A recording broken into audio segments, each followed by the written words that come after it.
आज हम आपको लेकर चल रहे हैं एक सहारा नशा मुक्ति पुनर्वास केंद्र जो कि 10 KRW संगरिया रोड मोटीली में स्थित है। ये केंद्र नशे के मरीजों के लिए एक वरदान है।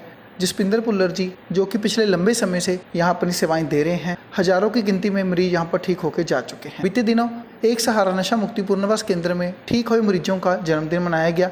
इस मौके भी ठीक हुए मरीज पहुंचे जिन्होंने इकट्ठे होकर इस जन्मदिन को मनाया। हमारी टीम ने मरीजों से भी बातचीत की जिन्होंने जसपिंदर भुल्लर जी की बेहद तारीफ की। हमारी टीम ने जसपिंदर भुल्लर जी के साथ भी बातचीत की जिन्होंने एक सहारा नशा मुक्ति पुनर्वास केंद्र के बारे में हमें विस्तार से जानकारी दी। दर्शकों, पंजाब प्लस चैनल ਤੇ ਤੁਹਾਡਾ ਸਵਾਗਤ ਹੈ। ਜਿਵੇਂ ਆਇਆ एक सहारा नशा मुक्ति केंद्र, एक ऐसा केंद्र जिन्हें अज हज़ारों की गिनती के नौजवानों ਨੂੰ एक नवी जिंदगी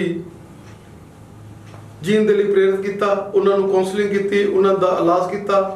और आप गल कर रहे हैं ਉਹਦੇ क्रिएटर ਦੇ ਨਾਲ ਭੁੱਲਰ ਜੀ ਦੇ ਨਾਲ, जिन्हों ने अज एक ऐसा जन्मदिन मनाने का एक कवायद किया कि ਜਿਹੜੇ ਜਿਹੜੇ लोग इस सेंटर के उत्तों छड्ड के कोई 5वां साल मना रहा, कोई 7वां साल मना रहा, उस तरीके के नाल वीर जी ने अज एक बहुत ही वधिया केक कटिंग सैरामनी जिहड़ी हैगी वो भी आपां देखांगे और लोगों के सारे दे विचार सुनांगे।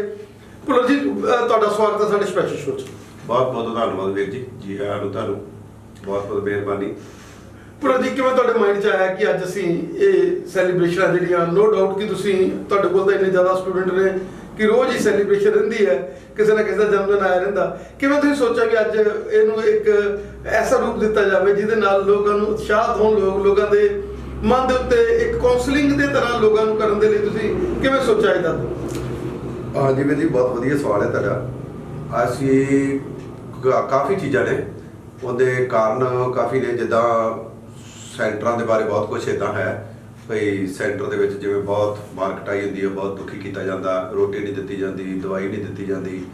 ਤੇ ਕਾफ़ੀ ਮੈਂ ਇੱਕ ਦੋ ਗਾਣੇ ਵੀ ਸੁਣੇ, ਇੱਕ ਦੋ ਬੜੇ ਵੀਰਾਂ ਨੇ ਵੀ ਸੁਣੇ। ਸੈਂਟਰ 'ਚ ਇੱਕ ਬੰਦਾ ਨਸ਼ਾ ਨਹੀਂ ਛੱਡਦਾ, ਮਤਲਬ ਮੈਂ ਹਰ ਕੋਈ ਸਟੇਟਮੈਂਟ ਹੁੰਦਾ ਵੀ ਇੱਕ ਬੰਦਾ ਵੀ ਨਸ਼ਾ ਨਹੀਂ ਛੱਡਦਾ। ਤੇ ਅਸੀਂ ਸਿਰਫ ਉਹਨਾਂ ਨੂੰ ਦੱਸਣ ਵਾਸਤੇ ਚਾਹੁੰਦੇ ਸੀ ਵੀ ਇੱਦਾਂ ਦੀ ਗੱਲ ਨਹੀਂ ਹੈ ਭਈ ਸਾਰੇ ਇੱਕੋ ਜਿਹੇ ਨਹੀਂ ਗੇ। ਭਈ ਜੇ ਤੁਸੀਂ ਸੋਚੋ ਵੀ ਇੱਕ ਤੁਹਾਡੇ ਇਲਾਕੇ 'ਚ ਜੇ ਕੋਈ ਇੱਦਾਂ ਦਾ ਨਹੀਂ ਛੱਡ ਸਕਿਆ ਤੇ ਇਹਦਾ ਮਤਲਬ ਇਹ ਨਹੀਂ ਹੈਗਾ ਵੀ ਕੋਈ ਵੀ ਨਹੀਂ ਛੱਡਦਾ। ਉਹ ਤੁਸੀਂ ਇੱਕ ਬੰਦੇ ਦੀ ਗੱਲ ਕਰਦੇ, ਅਸੀਂ ਤੁਹਾਨੂੰ ਇੱਕ ਨਹੀਂ, ਦੋ ਨਹੀਂ, 10 ਨਹੀਂ, 20 ਨਹੀਂ, 100 ਨਹੀਂ, 200 ਜਿਹੜੇ ਸਾਡੇ ਕੋਲੋਂ ਛੱਡੇ ਆ, ਅਸੀਂ ਬਾਕੀਆਂ ਦੇ ਹਜੇ ਬਾਕੀ ਬਹੁਤ ਹੋਰ ਬਹੁਤ ਚੰਗੇ ਲੋਕ ਨੇ ਜਿਹੜੇ ਮਿਹਨਤ ਕਰਦੇ ਨੇ। ਜਿਹਨੂੰ ਦੱਸ ਜਾਣਾ ਵੀ ਹੋਰ ਵੀ ਦੁਨੀਆ ਬਹੁਤ ਹੈ ਜਿਹੜੀ ਬਹੁਤ ਦਿਲ ਨਾਲ ਮਿਹਨਤ ਕਰਦੀ ਹੈ ਤੇ ਬਹੁਤ ਦਿਲ ਨਾਲ ਕੰਮ ਕਰਦੀ ਹੈ, ਜਿਨ੍ਹਾਂ ਨੂੰ ਦਰਦ ਹੈ ਇਸ ਗੱਲ ਦਾ ਭਈ ਸਾਡੇ ਲੋਕ ਨਸ਼ੇ ਦੇ ਵਿੱਚੋਂ ਬਾਹਰ ਆਉਣ।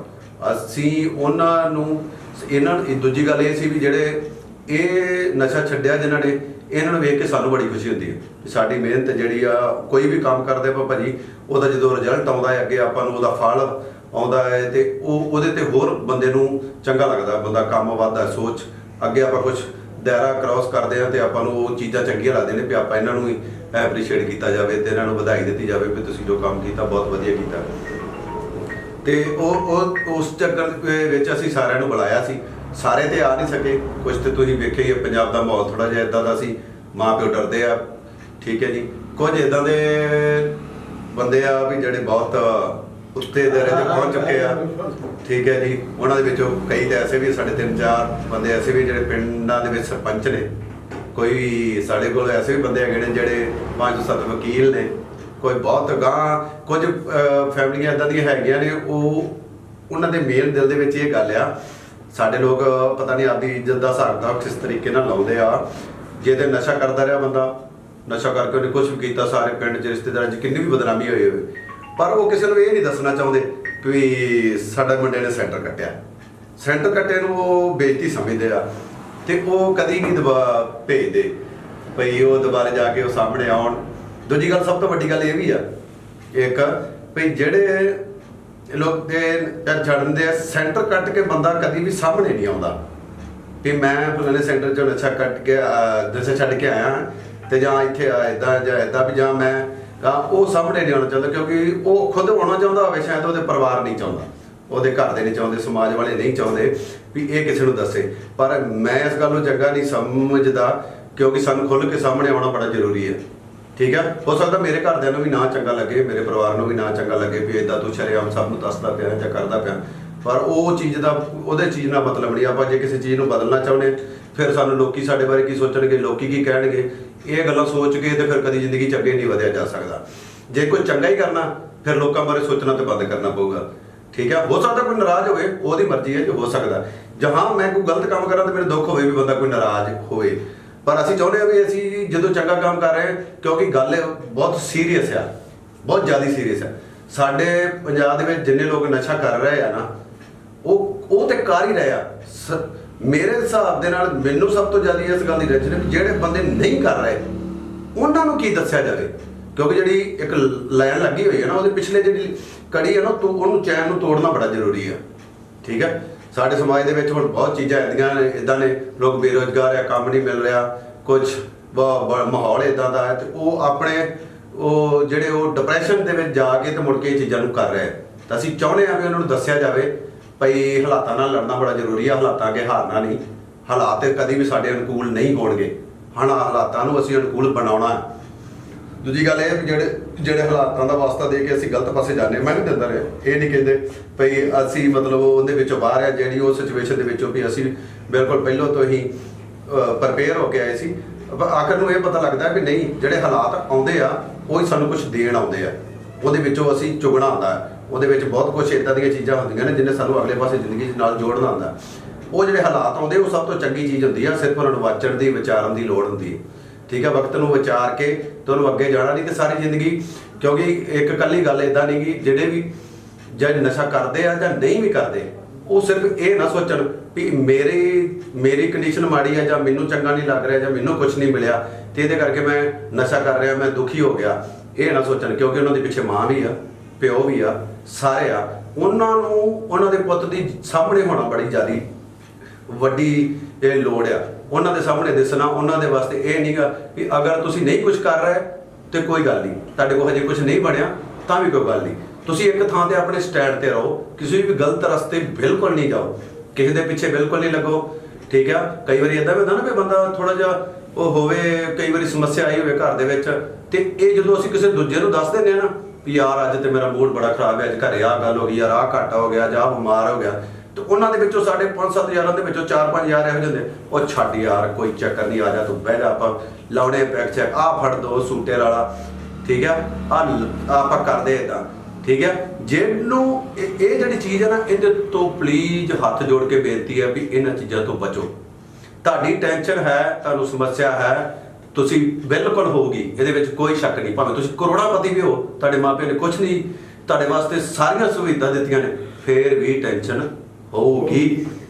ਇੱਕ ਗੱਲ ਇਹ ਪੱਕੀ ਆ, ਕੋਈ ਵੀ ਜਿਹੜਾ ਸੁਣਦਾ ਪਿਆ ਉਹਦੇ ਕੋਲ ਸੋਰਸ ਹੈਗੇ ਆ ਜਾਂ ਸੋਰਸ ਨਹੀਂ ਹੈਗੇ, ਸੁਵਿਧਾ ਹੈਗੀਆਂ ਨਹੀਂ ਹੈਗੀਆਂ, ਉਹਨਾਂ ਨੂੰ ਇੱਕ ਗੱਲ ਤੇ ਜ਼ਿੰਦਗੀ ਵਿੱਚ ਮੰਨ ਕੇ ਚੱਲਣੀ ਪਊਗੀ ਵੀ ਬੇਈਮਾਨਾਂ ਲੋਕਾਂ ਨਾਲ ਤੁਹਾਡਾ ਵਾਹ ਪੈਣਾ ਹੀ ਆ। ਭਾਵੇਂ ਤੁਹਾਡਾ ਪਿਓ ਕਰੋੜਪਤੀ ਆ, ਤੁਹਾਡੇ ਕੋਲ ਕਿੰਨਾ ਕੁਝ ਆ, ਤੁਹਾਨੂੰ ਦੂਜਿਆਂ ਨੇ ਥੱਲੇ ਡੇਗਣ ਦੀ ਕੋਸ਼ਿਸ਼ ਕਰਨੀ, ਉਹਨਾਂ ਨਾਲ ਤੁਹਾਡਾ ਵਾਹ ਪੈਣਾ ਹੀ ਪੈਣਾ।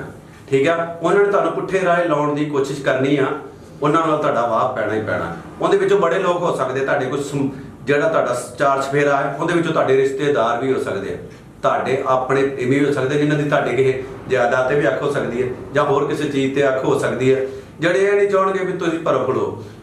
ਵੀ ਤੁਹਾਨੂੰ ਈਰਖ ਵਾਲੇ ਲੋਕਾਂ ਦੇ ਵਿੱਚੋਂ ਦੀ ਲੰਘਣਾ ਪੈਣਾ, ਪਛਾਣਨਾ ਪੈਣਾ ਉਹਨਾਂ ਵਿੱਚੋਂ।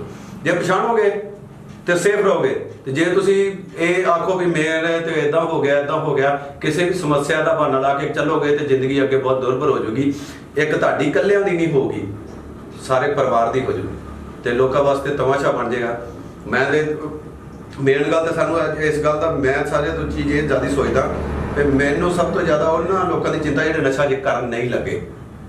ਠੀਕ ਹੈ, ਉਹਨਾਂ ਦੀ ਵੀ ਹੈ, ਜਿਹੜੇ ਕਰ ਰਹੇ ਨੇ ਉਹਨਾਂ ਦੀ ਵੀ ਹੈ, ਜਿਹੜੇ ਨਹੀਂ ਕਰ ਲੱਗੇ ਉਹਨਾਂ ਨੂੰ ਇਹ ਬੇਨਤੀ ਹੈ ਵੀ ਕਿਸੇ ਵੀ ਕੰਡੀਸ਼ਨ ਦੇ ਵਿੱਚ ਕਿਸੇ ਦੇ ਵੀ ਪਿੱਛੇ ਲੱਗ ਕੇ, ਕਿਸੇ ਵੀ ਹਾਲਾਤ ਦਾ ਵਾਸਤਾ ਪਾ ਕੇ ਕਦੀ ਵੀ ਕਿਸੇ ਗਲਤ ਕੰਮ ਪਿੱਛੇ ਨਹੀਂ ਜਾਇਓ। ਭਾਵੇਂ ਤੁਹਾਡੇ ਕੋਲ ਰੋਟੀ ਹੈ ਜਾਂ ਨਹੀਂ ਹੈ, ਘੱਟ ਹੈ, ਕੁਝ ਵੀ ਘੱਟ ਖਾ ਲਿਓ, ਕਿਉਂਕਿ ਹਾਲਾਤ ਨੇ ਬਦਲ ਜਾਣਾ ਹੈ, ਹਾਲਾਤਾਂ ਨੇ ਬਦਲ ਜਾਣਾ ਹੈ। ਅੱਜ ਕੁਝ ਸੋਚ ਹੋ ਰਿਹਾ, ਜਦੋਂ ਇੱਕ ਵਾਰੀ ਸਮੱਸਿਆ ਆਉਂਦੀ ਹੈ ਨਾ ਭਾਜੀ, ਇੱਕ ਵਾਰੀ ਸਮੱਸਿਆ ਆਉਂਦੀ ਹੈ, ਉਹ ਸਾਡੇ ਦਿਮਾਗ ਤੇ ਬਹੁਤ ਪ੍ਰੈਸ਼ਰ ਪਾਉਂਦੀ ਹੈ, ਕਿਉਂਕਿ ਸਾਡਾ ਦਿਮਾਗ ਛੋਟਾ ਹੁੰਦਾ, ਸਮੱਸਿਆ ਦਾ ਦਾਇਰਾ ਥੋੜਾ ਵੱਡਾ ਹੁੰਦਾ। ਉਹ ਜਦੋਂ ਹੌਲੀ ਹੌਲੀ ਸਮਾਉਂਦੀ ਉਹ ਇੱਕ ਦਿਨ ਟਿਕਾਣੇ ਤੇ ਚਲੇ ਜਾਂਦੀ ਹੈ, ਤਾਂ ਤੁਸੀਂ ਉੱਤੇ ਆ ਜਾਂਦੇ ਹੋ। ਜੇ ਤੁਸੀਂ ਖੜੇ ਰਹਿੰਦੇ ਹੋ ਤੇ ਫਿਰ ਤੁਸੀਂ ਉਹਦੇ ਉੱਤੇ ਆ ਜਾਂਦੇ ਹੋ, ਤੇ ਜੇ ਤੁਸੀਂ ਉਹਦੇ ਅੱਗੇ ਡਿੱਗ ਪੈਂਦੇ ਹੋ ਫਿਰ ਤੁਸੀਂ ਉਹਦੇ ਥੱਲੇ ਚਲੇ ਜਾਂਦੇ ਹੋ। ਠੀਕ ਹੈ। ਇਸ ਕਰਕੇ ਕਿਸੇ ਚੀਜ਼ ਦੇ ਵਿੱਚ ਤੁਹਾਡਾ ਖੜੇ ਰਹਿਣਾ, ਸਟੈਂਡ ਤੇ ਰਹਿਣਾ ਗੱਲ ਆ ਵੀ ਕੋਈ ਗੱਲ ਨਹੀਂ, ਅੱਜ ਨਹੀਂ, ਵਕਤ ਨਹੀਂ। ਬਹੁਤ ਬਹੁਤ ਘਟਨਾਵਾਂ ਹੁੰਦੀਆਂ। ਤੁਸੀਂ ਵੇਖੋ ਜਿਵੇਂ ਕਿਸੇ ਮਾਂ ਦਾ ਪੁੱਤ ਹੀ ਮਰ ਜੇ, ਉਹਦੇ ਵਾਸਤੇ ਉਸ ਤੋਂ ਵੱਡਾ ਕੁਝ ਨਹੀਂ ਹੁੰਦਾ। ਕਿਸੇ ਨਵੀਂ ਵਿਆਹੀ ਕੁੜੀ ਦਾ ਘਰ ਵਾਲਾ ਹੀ ਮਰ ਜੇ, ਉਹਦੇ ਵਾਸਤੇ ਉਸ ਤੋਂ ਵੱਡੀ ਸੱਟ ਕੋਈ ਨਹੀਂ ਹੁੰਦੀ। ਪਰ ਆਖਰ ਨੂੰ ਹੌਲੀ ਹੌਲੀ ਉਹ ਜ਼ਿੰਦਗੀ ਜੀਣਾ ਸਿੱਖਦੇ ਆ। ਨਾ ਕਿ ਉਹ ਸਾਡੇ ਮਾਪਿਓ ਨੇ ਉਹਨਾਂ ਨੂੰ ਥੋੜ੍ਹੀਆਂ ਸੱਟਾਂ ਤੇ ਲੱਗੀਆਂ, ਉਹ ਨਸ਼ਾ ਕਰਨ ਥੋੜ੍ਹੀ ਲੱਗ ਜਾਂਦੇ ਆ। ਉਹ ਹਾਲਾਤਾਂ ਦਾ ਵਾਸਤਾ ਇਹ ਤਾਂ ਨਹੀਂ ਨਾ ਕਹਿ ਸਕਦੇ ਵੀ ਸਾਡਾ ਤਾਂ ਮੁੰਡਾ ਮਾੜਾ ਹੋ ਗਿਆ ਹੁਣ ਅਸੀਂ ਵੀ ਨਸ਼ਾ ਕਰਨ ਲੱਗ ਪਈ। ਫਿਰ ਵੀ ਕਰਦੇ ਆ। ਹਾਲਾਤਾਂ ਨਾਲ ਲੜੋਗੇ ਤੇ ਫਿਰ ਅੱਗੇ ਆਊਗਾ। ਇਸ ਕਰਕੇ ਹਮੇਸ਼ਾ ਇੱਕ ਗੱਲ ਨੂੰ ਯਾਦ ਰੱਖੋ ਵੀ ਆਪਣੇ ਆਪ ਨੂੰ ਜ਼ਿਆਦਾਤਰ ਬਿਜੀ ਰੱਖੋ, ਆਪਣੇ ਕੰਮ 'ਚ ਰੱਖੋ। ਜੇ ਤੁਸੀਂ ਆਪਣੇ ਕੰਮ 'ਚ ਰਹੋਗੇ ਤਾਂ ਤੁਹਾਨੂੰ ਧਿਆਨ ਹੋਊਗਾ। ਠੀਕ ਆ। ਕਦੀ ਦੂਜੇ ਵੱਲ ਵੇਖੋ ਨਾ। ਸਾਡੇ ਲੋਕਾਂ ਨੂੰ ਇਹ ਦੂਜੇ ਵੱਲ ਵੇਖਦੇ ਆ। ਅਸੀਂ ਸਾਡੀ ਜਿਹੜੀ ਤੇ ਨਾ ਵੀ ਉਹਦੇ ਕੋਲ ਮੋਬਾਈਲ ਵਧੀਆ, ਮੇਰੇ ਕੋਲ ਕਿਉਂ ਨਹੀਂ ਹੈਗਾ, ਅਸੀਂ ਇਸ ਕਰਕੇ ਆਪਦੀ ਕਿਸਮਤ ਨੂੰ ਦੋਸ਼ ਦੇ ਦਿੰਦੇ। ਉਹ ਸਭ ਉਹਦੇ ਕੋਲ ਮੋਟਰਸਾਈਕਲ ਵਧੀਆ ਹੈਗਾ, ਮੇਰੇ ਕੋਲ ਕਿਉਂ ਨਹੀਂ ਹੈਗਾ, ਅਸੀਂ ਇਸ ਕਰਕੇ ਕਿਸਮਤ ਨੂੰ ਦੋਸ਼ ਦੇ ਦਿੰਦੇ ਹਾਂ। ਠੀਕ ਆ। ਕਈ ਵਾਰੀ ਅਸੀਂ ਮਾਂ ਪਿਓ ਨਾਲ ਵੀ ਲੜਦੇ ਆ ਵੀ ਮੇਰੇ ਮਾਂ ਪਿਓ ਨੇ ਤਾਂ ਮੇਰੇ ਵਾਸਤੇ ਕੁਝ ਕੀਤਾ ਨਹੀਂ, ਫਲਾਣ ਠੀਕ। ਇਹ ਗੱਲ ਬਿਲਕੁਲ ਗਲਤ ਆ। ਅਸੀਂ ਵੀ ਕਰਦੇ ਰਹੇ ਇੱਕ ਦਿਨ, ਅਸੀਂ ਵੀ ਇਦਾਂ ਹੀ ਕਰਦੇ ਰਹੇ। ਪਰ ਹੁਣ ਪਤਾ ਲੱਗਦਾ ਹੈ ਵੀ ਨਹੀਂ, ਜੋ ਜਿੰਨੇ ਵੀ ਮਾਂ ਪਿਓ ਦੀ ਹੈਸੀਅਤ ਹੁੰਦੀ ਆ ਉਹ ਉਸ ਤੋਂ ਵੱਧ ਕਰਦਾ ਹੈ, ਉਸ ਤੋਂ ਵੱਧ ਕਰਦਾ। ਜੋ ਹੋਰ ਕੁਝ ਨਹੀਂ ਨਾ ਕਰਦਾ ਤਾਂ ਸਭ ਤੋਂ ਵੱਡੀ ਗੱਲ ਤੇ ਇਹ ਆ ਵੀ ਉਹ ਆਪਣੀ ਸਾਰੀ ਜ਼ਿੰਦਗੀ ਆਪਣਾ ਚਾਅ, ਇੱਛਾ, ਸ਼ੌਂਕ ਸਾਰਾ ਕੁਝ ਛੱਡ ਕੇ ਧੀ ਪੁੱਤਰ ਵਾਸਤੇ ਜਿਉਂਦਾ ਹੈ। ਠੀਕ ਆ। ਇਸ ਕਰਕੇ ਨਾ ਬਾਹਰੋਂ ਕਦਰ ਲੱਭਣ ਦੀ ਬਜਾਏ ਕਿ ਬਾਹਰੋਂ ਮੇਰੀ ਬੇਇੱਜ਼ਤੀ ਹੋ ਗਈ, ਕਈ ਵਾਰੀ ਇਦਾਂ ਵੀ ਹੁੰਦਾ ਉਹ ਫਲਾਣੇ ਬੰਦੇ ਨੇ ਮੇਰੀ ਬੇਇੱਜ਼ਤੀ ਕਰਤੀ, ਮੈਨੂੰ ਬੜਾ ਦੁੱਖ ਹੋਇਆ ਤਾਂ ਮੈਂ ਆ ਕੇ ਪੈਗ ਲਾ ਕੇ ਸੌਂ ਗਿਆ। ਭਾਈ ਤੁਸੀਂ ਜਦੋਂ ਇੱਜ਼ਤ ਹੀ ਬਾਹਰਲੇ ਲੋਕਾਂ ਤੋਂ ਲੱਭਦੇ ਫਿਰਦੇ ਹੋ ਤੁਹਾਡੀ ਬੇਇੱਜ਼ਤੀ ਹੋਊਗੀ। ਜਿਹੜੇ ਤੁਹਾਡੀ ਇੱਜ਼ਤ ਕਰਦੇ ਆ ਨਾ, ਤੁਸੀਂ ਜੇ ਤੁਹਾਨੂੰ ਲੱਗਦਾ ਨਾ ਵੀ ਤੁਹਾਡੀ ਕਦਰ ਘੱਟ ਆ, ਤੁਹਾਡੀ ਇੱਜ਼ਤ ਘੱਟ ਆ, ਕਦੀ ਆਪਦੇ ਮਾਂ ਪਿਓ ਨੂੰ ਪੁੱਛ ਕੇ ਵੇਖਿਓ ਜੇ ਭਈ ਉਹਨਾਂ ਦੀ ਨਜ਼ਰ ਵਿੱਚ ਤੁਹਾਡੀ ਕਿੰਨੀ ਇੱਜ਼ਤ ਹੈ। ਰਾਜਕੁਮਾਰ ਹੋ ਤੁਸੀਂ ਉਹਨਾਂ ਦੇ ਸਿਰ ਦੇ ਵਿੱਚ, ਰਾਜੇ ਹੋ। ਜਦੋਂ ਤੁਸੀਂ ਜਿਹੜੇ ਤੁਹਾਡੀ ਕਦਰ ਕਰਦੇ ਨਾ, ਤੁਸੀਂ ਉਹਨਾਂ ਦੀ ਕਦਰ ਕਰੋ। ਬਾਹਰੋਂ ਕਿਸੇ ਤੋਂ ਆਸ ਵੇਦ ਨਾ ਰੱਖੋ। ਚਾਹੁੰਦੇ ਵੀ ਨਹੀਂ, ਕਿਸੇ ਤੋਂ ਇਹ ਵੀ ਨਾ ਚਾਹੋ ਕਿ ਮੇਰੀ ਕੋਈ ਫਲਾਣਾ ਇੱਜ਼ਤ ਕਰੇ। ਠੀਕ ਹੈ। ਤੁਸੀਂ ਆਪਦੀ ਇੱਜ਼ਤ ਖੁਦ ਕਰੋ। ਮੈਂ ਬੋਲਣ ਲੱਗਾ ਆਪਦੀ ਇੱਜ਼ਤ ਕਰਦਾ, ਮੈਂ ਬੋਲਣ ਲੱਗਾ ਸਹੀ ਬੋਲਦਾ ਤੇ ਇਹਦਾ ਮਤਲਬ ਮੈਂ ਆਪਦੀ ਇੱਜ਼ਤ ਆਪ ਕਰਦਾ। ਠੀਕ ਹੈ। ਮੈਂ ਕੰਮ ਕਰਨ ਲੱਗਾ ਸਹੀ ਕੰਮ ਕਰਦਾ, ਇਹਦਾ ਮਤਲਬ ਮੈਂ ਖੁਦ ਦੀ ਆਪਦੀ ਇੱਜ਼ਤ ਆਪ ਕਰਦਾ। ਤੁਹਾਡੀ ਨਜ਼ਰ ਵਿੱਚ ਤੁਹਾਡੀ ਇੱਜ਼ਤ ਹੋਣੀ ਚਾਹੀਦੀ ਆ, ਤੁਹਾਡੇ ਮਾਂ-ਪਿਓ ਦੇ ਨਜ਼ਰ ਵਿੱਚ ਤੁਹਾਡੀ ਇੱਜ਼ਤ ਹੋਣੀ ਚਾਹੀਦੀ ਆ। ਬਾਕੀ ਦੁਨੀਆ ਦੇ ਚੱਕਰ 'ਚ ਨਾ ਪਾਓ, ਬਿਲਕੁਲ ਨਹੀਂ ਜੇ ਕਰਨੀ ਕਿਸੇ ਨੇ। ਬਿਲਕੁਲ ਅਗਲੇ ਨੂੰ ਪਤਾ ਵੀ ਹੋਊਗਾ ਵੀ ਤੁਸੀਂ ਚੰਗੇ ਭਲੇ ਹੋ ਜਾਂ ਤੁਸੀਂ ਚੰਗਾ ਕੰਮ ਕਰ ਰਹੇ ਹੋ, ਫਿਰ ਵੀ ਤੁਹਾਡੀ ਬੇਇੱਜ਼ਤੀ ਜ਼ਿਆਦਾ ਹੋਊਗੀ, ਜ਼ਿਆਦਾ ਕਰਨਗੇ, ਵੱਡਣ ਜ਼ਿਆਦਾ ਕਰਨਗੇ। ਵੀਰ ਜੀ, ਅਸੀਂ ਵੀਰ ਜੀ ਨਾਲ ਬਣੇ ਹੋਏ ਹਾਂ ਭੁੱਲਰ ਸਾਹਿਬ ਦੇ ਨਾਲ, ਔਰ ਜਿੱਦਾਂ ਇਹਨਾਂ ਦੀ ਕਾਉਂਸਲਿੰਗ ਤਾਂ ਐਸੀ ਕਾਉਂਸਲਿੰਗ ਆ ਕਿ ਪੰਜਾਬ ਸਰਕਾਰ ਨੂੰ ਸਾਡੇ ਨੂੰ ਚਾਹੀਦਾ ਕਿ ਉਹ ਨਸ਼ੇ ਛਡਾਓ ਜਿਹੜੇ ਕੇਂਦਰਾਂ ਦੇ ਉੱਤੇ ਗੋਲੀਆਂ ਵੇਚ ਰਹੀ ਹੈਗੀ ਆ ਬੈਠ ਕੇ, ਇਹੋ ਜਿਹੇ ਬੁੱਧੀਜੀਵੀਆਂ ਨੂੰ ਨਾਲ ਲੈ ਕੇ ਉਹਨਾਂ ਨੂੰ ਐਜ਼ ਏ ਕਾਉਂਸਲਰ ਉਹਨਾਂ ਦੀਆਂ ਸੇਵਾਵਾਂ ਜਿਹੜੀਆਂ ਹੈਗੀਆਂ ਲੋਕਾਂ ਨੂੰ ਦੇਵੇ, ਜਿਹਦੇ ਨਾਲ ਲੋਕਾਂ ਦੇ ਜਿਹੜੇ ਦਿਮਾਗ ਦੇ ਜਿਹੜੇ ਪੇਜ ਆ ਖੁੱਲ੍ਹਣ ਔਰ ਉਹ ਵਾਕਈ ਮੁੱਖ ਧਾਰਾ ਦੇ ਵਿੱਚ ਸ਼ਾਮਲ ਹੋਣ। ਅਸੀਂ ਹੁਣ ਵੀਰ ਜੀ ਦੇ ਨਾਲ ਬਣ ਕੇ ਦੇਖਦੇ ਹਾਂ ਕਿੱਦਾਂ ਅੱਜ ਕੇਕ ਕਟਿੰਗ ਸੈਰਾਮਨੀ ਹੈ, ਸਾਰੇ ਬੰਦੇ ਜਿਹੜੇ ਹੈਗੇ ਆ ਉਹ ਉਡੀਕ ਰਹੇ ਨੇ ਵੀਰ ਜੀ ਨੂੰ, ਕਿਉਂਕਿ ਵੀਰ ਜੀ ਦਾ ਵੀ ਅੱਜ ਰਿਕਵਰੀ ਡੇ ਹੈ। 13ਵਾਂ ਸਾਲ ਹੋ ਗਿਆ ਵੀਰ ਜੀ ਨੂੰ। 13 ਸਾਲ ਹੋ ਗਏ ਵੀਰ ਜੀ? ਹਾਂਜੀ ਹਾਂਜੀ 13 ਸਾਲ ਹੋ ਗਏ। 13 ਸਾਲ ਹੋ ਗਏ ਰਿਕਵਰੀ ਨੂੰ। ਉਹ ਘਰ ਦੇ ਹੁਣ ਕਹੀ ਜਾਂਦੇ ਆ ਵੀ ਤੇਰਾ ਜਨਮ ਦਿਨ ਤਾਂ ਇੰਨੀ ਤਰੀਕ ਦਾ, ਕਹਿੰਦਾ ਨਹੀਂ ਅਸਲੀ ਮੇਰਾ ਜਨਮ ਦਿਨ ਉਹ 13 ਸਾਲਾਂ ਵਾਲੇ ਦਾ, ਜਦੋਂ ਮੈਂ ਇਸ ਨਸ਼ੇ ਦੀ ਦਲਦਲ ਚੋਂ ਬਾਹਰ ਆ ਕੇ ਲੋਕਾਂ ਦੇ ਲਈ ਇੱਕ ਮਾਰਗਦਰਸ਼ਕ ਬਣਿਆ 13 ਸਾਲਾਂ ਦੇ ਵਿੱਚ। ਇਹ ਇੱਕ ਤੇ ਤੁਹਾਡੀ ਆ ਗੱਲ ਜਿਹੜੀ ਹੈ ਨਾ ਵੀ ਸਰਕਾਰ ਨੂੰ ਇਸ ਗੱਲ ਚਾਹੀਦਾ ਹੈ ਵੀ ਅਸੀਂ ਇਹ ਤੁਹਾਡੇ ਇਹਨਾਂ ਦੇ ਮਾਧਿਅਮ ਨਾਲ ਇਹ ਕਹਿੰਦੇ, ਮੈਂ ਇਹ ਕਹਿੰਦਾ ਅਸੀਂ ਜਿੰਨੇ ਵੀ ਲੋਕ ਆ ਸਾਨੂੰ ਦੱਸਣ, ਸਿਰਫ ਸਾਨੂੰ ਕੋਈ ਪੈਸਾ ਨਹੀਂ ਚਾਹੀਦਾ ਉਹਨਾਂ ਕੋਲ। ਜਿੱਥੇ ਵੀ ਆਖਣਗੇ ਅਸੀਂ ਹਾਜ਼ਰ ਹੋਵਾਂਗੇ। ਸਭ ਤੋਂ ਪਹਿਲਾਂ ਤੇ ਨਸ਼ਾ ਜਿਹੜੇ ਕਰ ਰਹੇ ਉਹਨਾਂ ਵਾਸਤੇ ਨਹੀਂ, ਜਿਹੜੇ ਕਾਲਜਾਂ 'ਚ ਪੜ੍ਹ ਰਹੇ ਆ ਜਾਂ ਜ਼ਿੰਦਗੀ ਜੀ ਰਹੇ ਆ ਤੇ ਸਟਰਗਲ ਕਰ ਰਹੇ ਆ, ਉਹਨਾਂ ਵਾਸਤੇ ਜਿਹੜੇ ਸਾਡੇ ਲੋਕ ਨੇ, ਸਭ ਹੋਰ ਬਹੁਤ ਲੋਕ ਨੇ ਜਿਹੜੇ ਬਹੁਤ ਚੰਗਾ ਕੰਮ ਕਰ ਰਹੇ। ਮੁੰਡਿਆਂ ਨੇ ਬਹੁਤ ਨਸ਼ਾ ਛੱਡਿਆ, ਬਹੁਤ ਮੋਟੀਵੇਸ਼ਨ ਵੀ ਦਿੰਦੇ ਆ, ਬੁੱਕ 'ਤੇ ਵੇਖੀਦਾ। ਤੇ ਉਹ ਸਾਰਿਆਂ ਨੂੰ ਲੈ ਕੇ ਉਹਨਾਂ ਨੂੰ ਦੱਸਿਆ ਜਾਵੇ, ਕਿਉਂਕਿ ਨਸ਼ਾ ਤੇ ਇੱਕ ਚੀਜ਼ ਬਾਅਦ 'ਚ ਆਈ। ਨਸ਼ੇ ਆਉਣ ਤੋਂ ਪਹਿਲਾਂ ਜਿਹੜੀ ਜ਼ਿੰਦਗੀ ਉਖੜਦੀ ਨਸ਼ੇ ਤੱਕ ਆਈ ਹੈ ਨਾ, ਉਹਨੂੰ ਸਮਝਣਾ ਬਹੁਤ ਜ਼ਰੂਰੀ ਹੈ। ਕਿਉਂਕਿ ਇੱਕੇ ਵਾਰੀ ਬੰਦਾ ਜਾ ਕੇ ਨਸ਼ਾ ਨਹੀਂ ਕਰ ਲੈਂਦਾ ਵੀ ਉੱਥੇ ਮਿਲਦਾ ਪਿਆ ਫੜ ਕੇ ਕਰ ਲਿਆ। ਉਹਦੇ ਤੋਂ ਪਹਿਲਾਂ ਡੋਲਦਾ ਉਹਦੇ ਤੋਂ 5-7 ਸਾਲ ਪਹਿਲਾਂ ਬੰਦੇ ਦਾ ਮਾਨਸਿਕਤਾ ਦਾ ਲੈਵਲ ਹਿੱਲ ਜਾਂਦਾ। ਉਹ ਕਰਦਾ ਫਿਰ ਉੱਥੇ ਲਾਸਟ ਵਾਲਾ ਸਟੈਪ ਹੈ, ਜਾਂ ਲਾਸਟ ਤੇ ਚੋਰ ਬਣ ਜਾਂਦਾ, ਜਾਂ ਆਵਾਰਾ ਬਣ ਜਾਂਦਾ। ਨਾ ਜਿਹਨੂੰ ਨਸ਼ਾ ਮਿਲਦਾ ਉਹ ਨਸ਼ਾ ਕਰ ਲੈਂਦਾ, ਜਾਂ ਕਿਸੇ ਨਾਲ ਹੋਰ ਕੋਈ ਰਲਣ ਦਾ ਆਪਸ਼ਨ ਮਿਲਦੀ ਉਹ ਉਹਦੇ ਨਾਲ ਰਲ ਜਾਂਦਾ। ਹੈ ਗਲਤ ਕੰਮ ਹੀ ਉਹ, ਮਤਲਬ ਕਿ ਜਿਹਨੂੰ ਜਿਹੜੀ ਛੇਤੀ ਸੋਚ ਮਿਲਦਾ ਉਹ ਹੋ ਜਾਂਦਾ। ਠੀਕ ਹੈ। ਉਹ ਘਰ ਦੇ ਪੁੱਛ ਰਹੇ ਸੀ ਇੱਦਾਂ ਵੀ, ਉਹ ਛੋਟੇ ਦੇ ਬੱਚੇ ਪੁੱਛ ਰਹੇ ਸੀ, ਕਹਿੰਦੇ ਵੀ ਭਾਜੀ ਤੇਰਾ ਤੇ ਜਨਮ ਦਿਨ ਇੰਨੀ ਤਰੀਕ ਨੂੰ ਅਤੇ ਆਹ ਕਿਹੜਾ ਜਨਮ ਦਿਨ, ਤੇ ਮੈਂ ਉਹਨੂੰ ਬੱਚੇ ਨੂੰ ਦੱਸਣ ਡਿਆ, ਮੈਂ ਕਿਹਾ ਇੱਕ ਤੇ ਮੇਰਾ ਜਨਮ ਦਿਨ ਉਹ ਜਦੋਂ ਮੈਂ ਤੁਹਾਡੀ ਦਾਦੀ ਨੇ ਮੈਨੂੰ ਜੰਮਿਆ ਸੀ ਉਹ ਜਨਮ ਦਿਨ ਆ, ਇੱਕ ਮੈਂ ਹੁਣ ਮੈਂ ਆਪੇ ਜੰਮਿਆ, ਇੱਕ ਮੇਰਾ ਜਨਮ ਦਿਨ ਇਹ ਆ, ਇਹ ਮੈਂ ਮੇਰੇ ਆਪੇ ਜੰਮੇ ਦਾ ਜਨਮ ਦਿਨ ਆ। ਜਨਨੀ ਜਨਤਾ ਭਗਤ ਜਨ ਜਾਤਾ ਸੂਰ, ਨਹੀਂ ਤਾਂ ਜਨਨੀ ਬਾਜ ਰਹੇ ਕਹੇ ਬਾਈ ਨੂਰ। ਉਹੀ ਚੀਜ਼ ਨੂੰ ਸਿੱਧ ਕਰਦੇ ਹੋਏ 13 ਸਾਲਾਂ ਦੇ ਵਿੱਚ ਘੱਟੋ ਘੱਟ ਮੇਰਾ ਖਿਆਲ ਹੈ ਕਿ 1300 ਬੰਦੇ ਤਾਂ ਘੱਟੋ ਘੱਟ ਇਹਨਾਂ ਨੇ ਆਪਣੇ ਇਸ ਨਸ਼ੇ ਦੀ ਦਲਦਲ ਚੋਂ ਬਾਹਰ ਕੱਢੇਗਾ।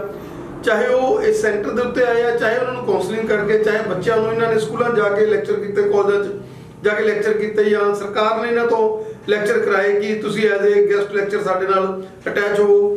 ਵੀਰ ਜੀ ਜਿਉਣਾ ਹੀ ਉਸ ਚੀਜ਼ ਦਾ ਜਿਉਣਾ ਜਿਹੜਾ ਇਸ ਤਰੀਕੇ ਦੇ ਨਾਲ ਗੌਰਵ ਨਾਲ ਜਿਉਵੇਂ, ਔਰ ਤੁਸੀਂ 13 ਸਾਲਾਂ ਦੇ ਅਰਸੇ ਦੇ ਵਿੱਚ ਜਿਸ ਤਰੀਕੇ ਦੇ ਨਾਲ ਅੱਜ ਸੈਂਕੜੇ ਲੋਕਾਂ ਨੂੰ ਛਡਵਾ ਕੇ ਜਿਹੜਾ ਕਿ ਨਸ਼ੇ ਨਵੀਂ ਜ਼ਿੰਦਗੀ ਦੇ ਚੁੱਕੇ ਹੋ, ਔਰ ਹੁਣ ਅਸੀਂ ਚਾਹਾਂਗੇ ਕਿਸੇ ਸੈਲੀਬ੍ਰੇਸ਼ਨ ਵਾਲੇ ਪਾਸੇ ਹੋ ਜਾਈਏ। ਤੁਹਾਡਾ ਧੰਨਵਾਦ। ਧੰਨਵਾਦ ਵੀਰ।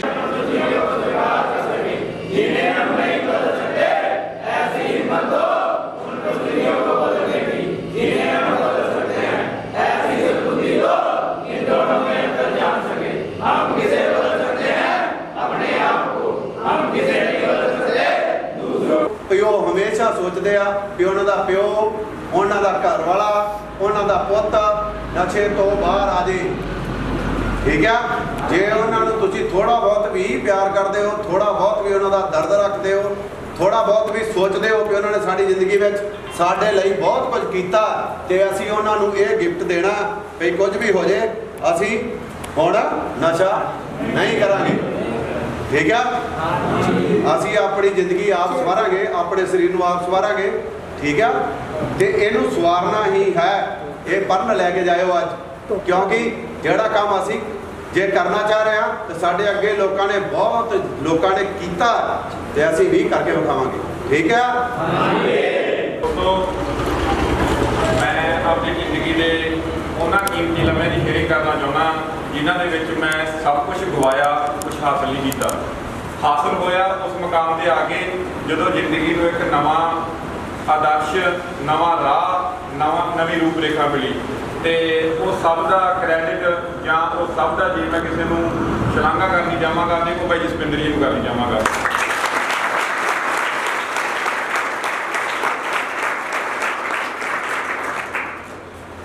ਆਪਣੀ ਜ਼ਿੰਦਗੀ ਦੇ ਵਿੱਚ ਸਭ ਤੋਂ ਪਹਿਲਾਂ ਮੈਂ ਜੇ ਕੁਝ ਗਵਾਇਆ ਸੀ ਤੇ ਉਹ ਸੀ ਮੈਂ ਆਪਦਾ ਪਰਿਵਾਰ। ਉਸ ਤੋਂ ਬਾਅਦ ਜੇ ਮੈਂ ਕੁਝ ਪਾਇਆ ਆ ਅੱਜ ਦੀ ਤਰੀਕ ਦੇ ਵਿੱਚ ਤੇ ਸਭ ਤੋਂ ਪਹਿਲਾਂ ਆਪਦਾ ਪਰਿਵਾਰ, ਤੇ ਇਸ ਪਰਿਵਾਰ ਨੂੰ ਗਵਾਉਣ ਤੋਂ ਲੈ ਕੇ ਪਾਉਣ ਤੱਕ ਦਾ ਜ਼ਿੰਮੇਵਾਰ ਸਭ ਤੋਂ ਪਹਿਲਾਂ ਗਵਾਇਆ ਵੀ ਮੈਂ ਆਪਣੀਆਂ ਗਲਤੀਆਂ ਕਰਕੇ ਤੇ ਪਾਇਆ ਵੀ ਆਪਣੀ ਮਿਹਨਤ ਸਦਕਾ ਆ।